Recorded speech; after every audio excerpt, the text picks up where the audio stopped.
Howdy, folks. This is just a reminder that if you like this content, you can help me out by liking, commenting, and especially by subscribing. And be sure to hit the bell notification so you always get notified whenever I have a new video. Hope you enjoy this.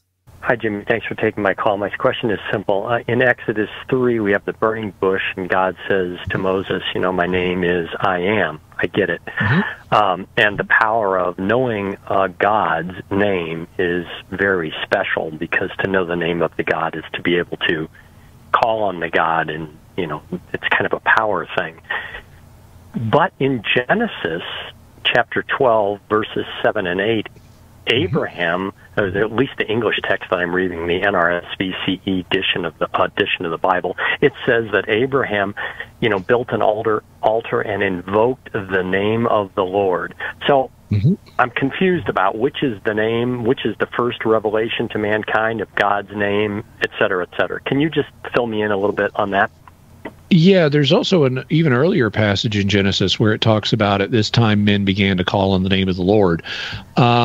So I think that the answer to when did the name Yahweh get revealed to mankind is unknown. I don't think that Exodus 6 is the first time the name has been revealed. It doesn't say this is the first time the name has been revealed.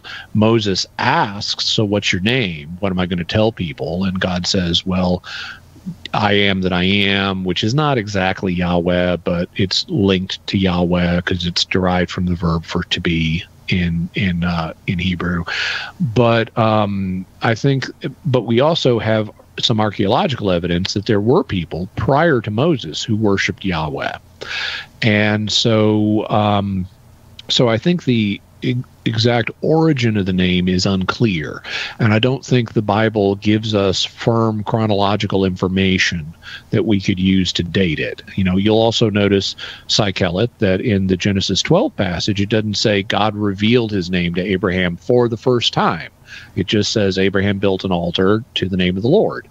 And even the earlier passage about then men started calling on the name of the Lord, that doesn't mean that that's when his name was first revealed. That means that there was an organized worship of the Lord, either under the name Lord, Yahweh, or under some other name. But either way, you're talking to the true God, the Creator.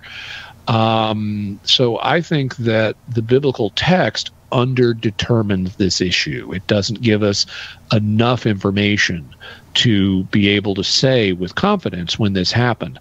I also don't think it's super important, because the truth is that God doesn't need a name in the sense that that we have names. We need names to keep us to help us know who we're talking about. But language and names are an artifact of human language, and God just doesn't need human language. He's omniscient. He knows everything. He knows everything about everything that exists. He doesn't need names. So even if there were no such things as names, God would know every detail about every person and every blade of grass and everything else that he's created. And even if he didn't create anything, he'd know everything about himself. And so God does not need names to keep track of things. And thus, he doesn't need a name. The name is for our benefit, not for his.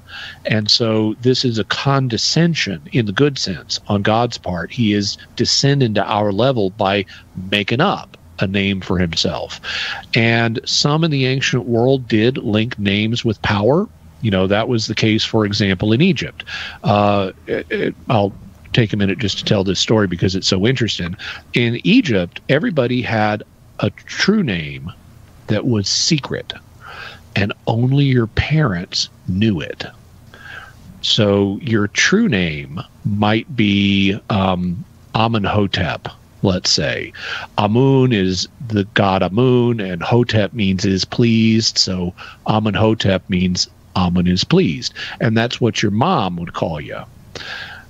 But nobody else knew your true name, because they believed if you did know someone's true name, you could use it to work magic against the person. And so with everybody else, you used another name. You might say, oh, my name is Ramesses instead of, and you keep the Amenhotep thing to yourself. That way, no one could use your true name to work magic against you. And that's why the goddess Isis was the goddess of magic, because she was described as she who knows all the names. She knows everybody's true name, so she can do magic against anybody. Well, also, I just can imagine, you know how your mom sometimes would get mad at you as a kid, and it's like, Cyril Kellett, get in here right now. You know, and they use the formal form of your name instead of the, oh, Sai, you know. Yep. Yeah, well, I can just imagine some ancient Egyptian mothers like, Amun is pleased, get in here right now. Amun is pleased, your mother is not. Yeah.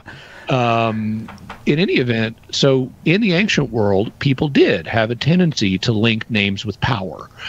But ultimately, when you think about it, God doesn't need names because he's omniscient, and he doesn't need language because he's omniscient.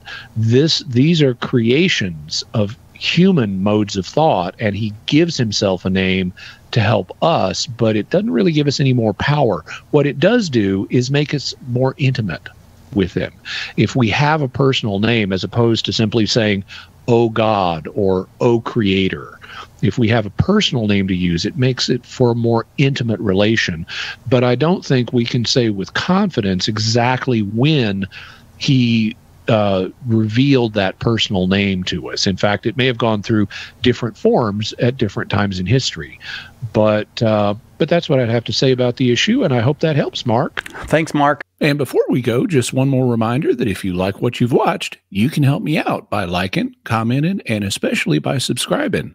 I'm trying to grow my channel, and I'd really appreciate your help. Thank you, and God bless you.